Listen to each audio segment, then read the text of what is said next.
में है कि हम उन्हें हुस्न और पैसों के दम पर खरीद लें। सही कहते हो उत्बा, खरीद लेंगे आपको मक्का की खूबसूरत औरतें और माल देकर। बिल्कुल, जरूरत पड़ी तो उन्हें अपना सरदार बना लेंगे।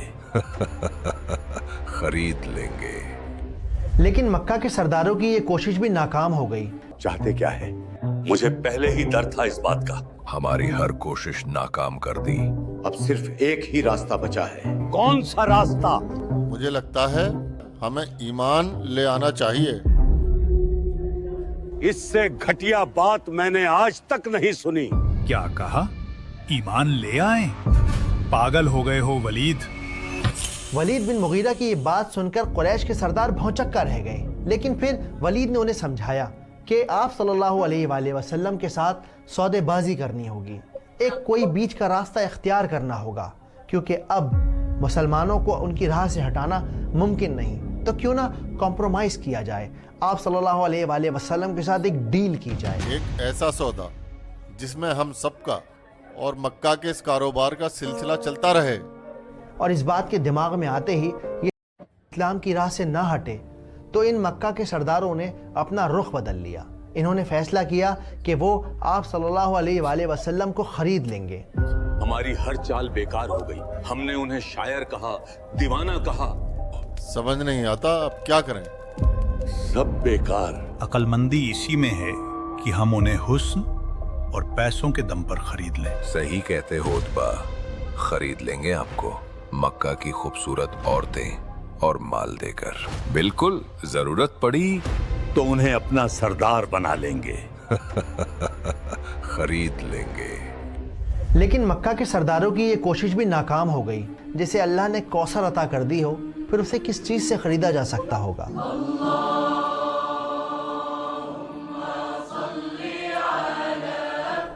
मगर फिर उन सब ने एक ऐसी तरकीब निकाली जिसका फेल होना ऑलमोस्ट नामुमकिन था। समझ नहीं आता आप चाहते क्या है? मुझे पहले ही डर था इस बात का। हमारी हर कोशिश नाकाम कर दी। अब सिर्फ एक ही रास्ता बचा है। कौन सा रास्ता? मुझे लगता है हमें ईमान ले आना चाहिए। इससे घटिया बात मैंने आज तक नहीं सुनी। क्या कहा? ईमान ले आए? पागल हो गए हो वलीद। वलीद बिन मुगीरा की ये बात सुनकर कुरैश के सरदार भौंचक्का रह गए। लेकिन फिर वलीद ने उन्हें समझाया कि आप सल्लल्लाहु अलैहि वसल्लम के साथ सौदेबाजी करनी होगी, एक कोई बीच का रास्ता इख्तियार करना होगा, क्योंकि अब मुसलमानों को उनकी राह से हटाना मुमकिन नहीं। तो क्यों ना कॉम्प्रोमाइज़ किया जाए, आप सल्लल्लाहु अलैहि वसल्लम के साथ एक डील की जाए। एक ऐसा सौदा जिसमें हम सबका और मक्का के इस कारोबार का सिलसिला चलता रहे। और इस बात के दिमाग में आते ही ये सब अपना प्लान बनाकर आप सल्लल्लाहु अलैहि वसल्लम के सामने पहुंच गए। खुशामदीद मोहम्मद, दारुन नदवा में आपका इस्तकबाल है। आपके पैगाम से हम सबका दिल रोशन हो गया है। हाँ बिल्कुल, आपने हम सबको सही रास्ता दिखाया है। और इसी वजह से आज हम आपके लिए एक पेशकश लेकर आए हैं, एक समझौता जिससे आप इनकार नहीं कर पाएंगे। इनकार? आप सुनते ही हामी भर देंगे। हमने सोचा है कि पूरे एक साल हम आपके अल्लाह की इबादत करेंगे और उसके अगले साल आप हमारे खुदाओं की इबादत कीजिएगा। और ये सिलसिला ऐसे ही चलता रहेगा। कितना खूबसूरत ख्याल है। तो क्या कहते हैं आप? उन सब की बात सुनकर आप सल्लल्लाहु अलैहि वसल्लम ने कोई जवाब न दिया। वो वहां से खामोशी से उठकर चले गए। उनकी इस खामोशी ने मक्का के सरदारों को बेचैन कर दिया। कब आएगा नबी का जवाब? अब इंतजार नहीं होता। समझता हूँ, लेकिन इंतजार के अलावा हमारे पास कोई और रास्ता नहीं है। कुछ किताबों में ये भी मेंशन है कि उन्होंने अलग अलग वक्त पर अलग अलग तरह के ऑफर दिए, लेकिन हर बार आप सल्लल्लाहु अलैहि वसल्लम का जवाब सिर्फ और सिर्फ खामोशी होता। मक्का में सुगबुगाहट फैल गई। तरह तरह के लोग बातें करने लगे। बहुत वक्त गुजर गया है, हम जवाब चाहते हैं। अबू तालिब, अपने भतीजे से कहो अगर कुछ और भी चाहिए तो दे देंगे। मुझे समझ नहीं आता पैगंबर उन्हें जवाब क्यों नहीं देते। मेरे भाई, पैगंबर अपनी तरफ से कोई बात नहीं कहते। हो न हो, आप जरूर अल्लाह के हुक्म के इंतजार में हैं। यानी वही के इंतजार में? बिल्कुल। और फिर वो जवाब भी आ गया जिसका मक्का के सरदारों को इंतजार था। तशरीफ लाइए मोहम्मद, एक बार फिर से आपका इस्तकबाल है आप ही के बनाए बुजुर्गों के इस दारुन नदवा में। काफी इंतजार करवाया आपने। इस मामले में हमारे देवता बड़े मेहरबान हैं। वो इतना नहीं तड़पाते।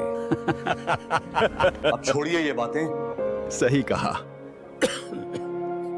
आप तो ये बताइए, क्या सोचा आपने? सोचना क्या था, अल्लाह के नबी ने उन्हें वो जवाब दिया जिसका हुक्म अल्लाह ने उन्हें दिया था। ये जवाब था सूरे काफिरून। अबू तालिब, हंगामा मच गया है। पैगंबर ने सरदारों को काफिर कह दिया है। क्या? ए पैगंबर सल्लल्लाहु अलैहि वसल्लम, कह दो कि ए काफिरो, जिन बुतों को तुम पूजते हो उनको मैं नहीं पूजता, और जिस माबूद की मैं इबादत करता हूँ उसकी तुम इबादत नहीं करते। तुम्हारे लिए तुम्हारा रास्ता, मेरे लिए मेरा रास्ता। ये जवाब सुनकर कबीलों के सरदार आग बगूला हो गए। उन्होंने अपने दांत पीस लिए, मुट्ठियां भींच ली, वो जोर से चिल्लाए। ये पेशकश ठुकराकर जलील किया है आपने। देखते हैं आप कब तक इस बात पर रहते हैं। अच्छा नहीं किया आपने, ये जवाब नहीं, तमाचा है बुजुर्गों के मुंह पर।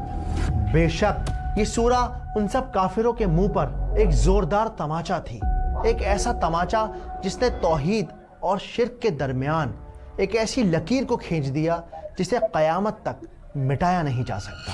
तो ये था सूरे काफिरून के नादिल होने के पीछे का वाक़या। इस सूरत के नादिल होने से मक्का के सरदारों की आखिरी उम्मीद भी ख़त्म हो गई। वो समझ गए कि आप सल्लल्लाहु अलैहि वसल्लम किसी भी तरह से अपने रास्ते से हटने नहीं वाले, और इसके बाद उनका जुल्म बढ़ता चला गया। बॉयकॉट करना होगा आपका और आपके मानने वालों का। अबू अरवा, वो सूरत तो सुनाओ जो नबी पर नाजिल हुई थी। अऊज़ु बिल्लाहि मिनश शैतानिर रजीम।